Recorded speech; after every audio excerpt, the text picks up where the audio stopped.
Hey everybody, just a quick recap of the past week. What I like to do in the weekends, just look at the past trades, what we did good, what we did wrong. We had sell on Tuesday on this in this zone. Um, I gave this zone out for putting your sell limits. So what if you want? If you go to my ticker talker trade ideas, you always see like a zone where I would put my sell or buy limits. Or sometimes market execution. Now, in case you are a little bit late, do not market execute when the price is already gone. So if you're late, then it's on your own. Sometimes I say like market execution between this and this price, and you can still put your sell limits or buy limits. But in this time we had a lot of time to like let all the sell limits run. Anyway, if I say a zone, if I give out a zone of let's say 25 pips, you kind of want to let me see, put your sell limits in this zone, separated. If it's 25 pips, maybe you want to put 5 orders of each 5 pips apart. On GBP pairs, that it can be like an order between like 25 pips, sometimes even 30 pips, 35 pips. It all depends. But on other pairs like Euro USD, the zone like pip wise will be like less, because Euro USD just doesn't move so many pips in comparison to the GBP pairs, and especially GBP NZD is really like moves a lot of pips. Okay, so anyway, so that's how you want to like go to the ticker talker. Go to if I put a notification in the Telegram group, you want to be putting, like, for example, on GCAT. I gave a zone of this area and this area, the 17057 and then the 7065 level. Needs a big stop loss. You can see the stop loss on my chart. It's the pink area. And then you just put your sell limits in here. Don't just go running into a trade because I say like sell. I'm looking for a sell. So anyway, what I wanted to say is, first of all, go like check out my area where I will be buying or selling. See if the price is still around that area. Put sell limits, put buy limits. Anyway, so here we had a lot of time. Drop down, and like 260 pips. And then from here on, gave a nice bounce. So now I did not want to buy this one up again, because it was nighttime, and right now it's just accumulating. And one day she will break out of this zone. If it's going to be to the downside or to the upside, we are not market predictors. I can only see like few days or few hours, like what would be for me the best setup. Okay, so I look at the zones, I look at the extra confirmations like divergence, volume wicks, and some patterns that I look at. Okay, so we got into a sell here. We had some nice pips. She came all the way back up. If you would have bought her back up, that would be also fine. I was not a trade that I was interested in. Anyway, she came back to the same zone where we the last week had some very nice sells on. Right here, I said, why? She's coming back a little bit too much from the zone, making higher lows. Like, wait, and then she gave this nice reaction from our previous sell zone where we also had some very nice sells from, remember? And then this same zone was FOCM news. This was before FOCM news, like 8 hours before we got in here. And the next day she came back to the same like level that she did right here. And for me, the extra confirmations were, she's diverging on the lower time frame, momentum going down, price going up. She's in a zone.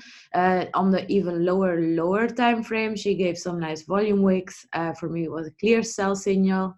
and we're still in this trade. If you didn't close it over the weekend, it's totally up to you. Right now she's at like 100, and if you, so this was my highest sell zone, 113 pips in profit. I left one little position open for the TP3. Now it's perfectly like fine for me if she comes back here, and if she shows me like some rejection signs, I will probably sell her back.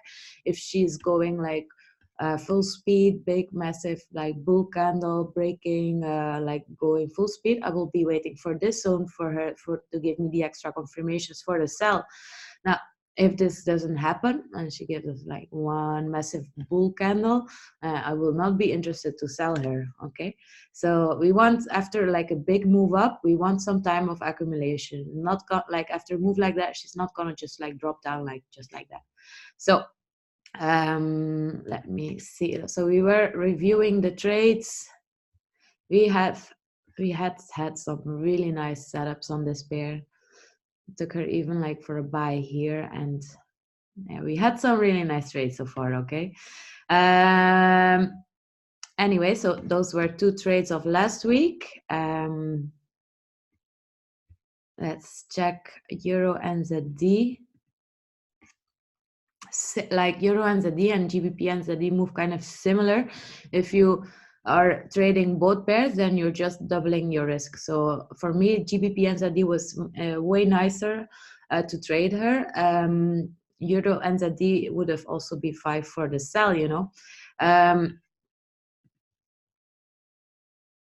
Yeah. So this is a really like big zone to be selling her in, but anyway. Euro NZD, we got her buy, I think it was around here. We moved up 90 pips from there, or it was around here. You see the zones, the importance, that I think that one was last week also, right? Or the week before. Let's go take a look at the other pairs that we traded. So you see I trade mostly like GBP NZD and Euro NZD, and the other pairs, like here we went into a buy on Tuesday, stop loss into profit, and then she came back. We tried to buy, so stop loss hit in break even. We tried to buy her again on Wednesday at the 101 at the 1.1 level, and she moved up a bit, stop loss and break even, and then she came all the way back. And on Thursday I was like a bit tired of her but on Thursday was finally the day that she made this nice move. So if you would have kept like your original stop loss, you would have like 55 pips. Now 55 pips on a Euro USD pair is a lot. So on Euro USD it's very different than on GBP NZD or Euro NZD, because like this move on a GBP pair would have been like double the pips, something like that. So you want to maybe it's like adjust your lot size on GBP pairs, and on GBP pairs they also need like a very much bigger stop loss. You see, we had a nice tight stop loss of 20 pips on Euro USD, which is not too much. It's just a little bit like how many pips they move. Okay, so yeah. In GBP pairs, a stop loss of 20 pips I would never do. For example, on my GBP pairs I would have like a stop loss of 50 pips, sometimes even 60 pips. All right, so don't do that on GBP pairs, but on Euro USD we had a very tight stop loss. Anyway, got GPY. We took her on, was it Thursday? Yeah, we were Thursday. I saw this nice pattern at some very nice level. But stop loss and break even came a little bit early. Then she goes down into the fake out zone. We had a stop loss for 30 pips. She didn't hit stop loss. In case you didn't put your stop loss in break even, you still have some nice pips up. Our entry was a little bit early, I agree, but if you can handle some drawdown, 40 pips up at the moment.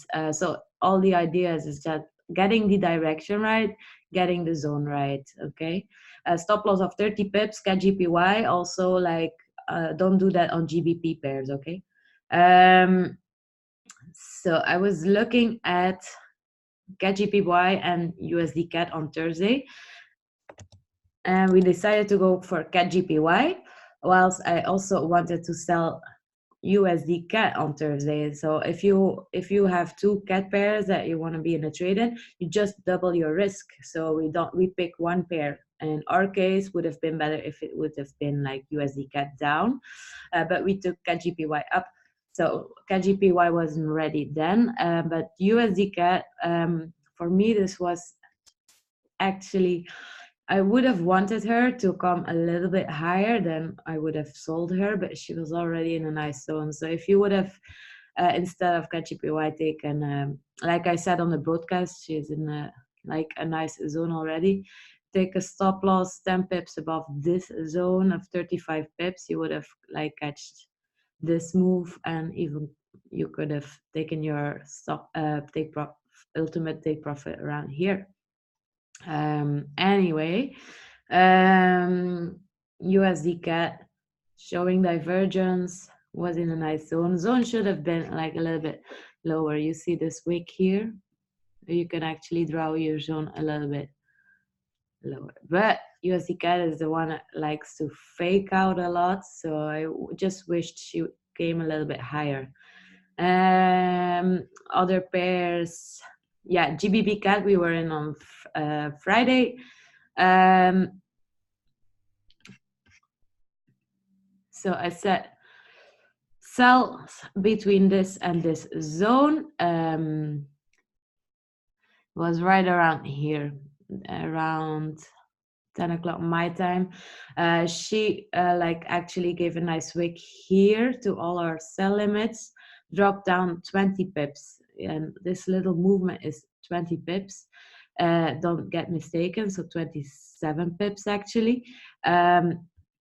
Like then is what I thought, like this move happened just a little bit too fast, and I said on the live broadcast I would love her to see like come like even above yesterday's high. So this was yesterday's high. I would actually wanted to see her come above. Why? Because people put their like people who are in a sell, they just put their stop loss above yesterday's high. So you kind of like here I already had the impression of like she might just want to come back up for to hit some liquidity, right? And that's when I said like we were she came back up like I said. She was here and I said like just close all positions. It's taking too long. I don't see her like dropping down. Also it's Friday, she's not gonna start like very much new trend. So person that was with me on the live broadcast also, he was saying hey, she's wicking like yesterday's high and above. So me and him, we went into a sell. I didn't want to send it straight out, like I already sent it straight out. And but anyway, if you would have like listened to the live broadcast, you would have known that this was the zone that I wanted to sell. So it was, for me, it's just a short scalp. We got in like at the top and we got a 37 pips. Anyway, for next week, yeah, so if you look at the higher time frame, she's still very bullish, okay? But this is a really nice zone still. Now, for next week, I'm still kind of like look forward to her drop.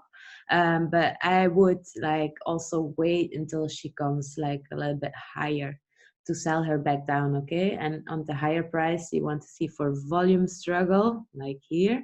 And then rejection, some like nice reaction from this zone, or even a bit higher. So for next week, we'll be watching her.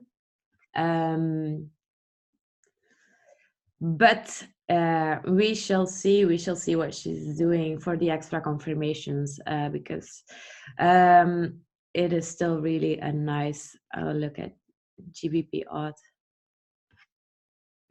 So this whole move happened like on Thursday,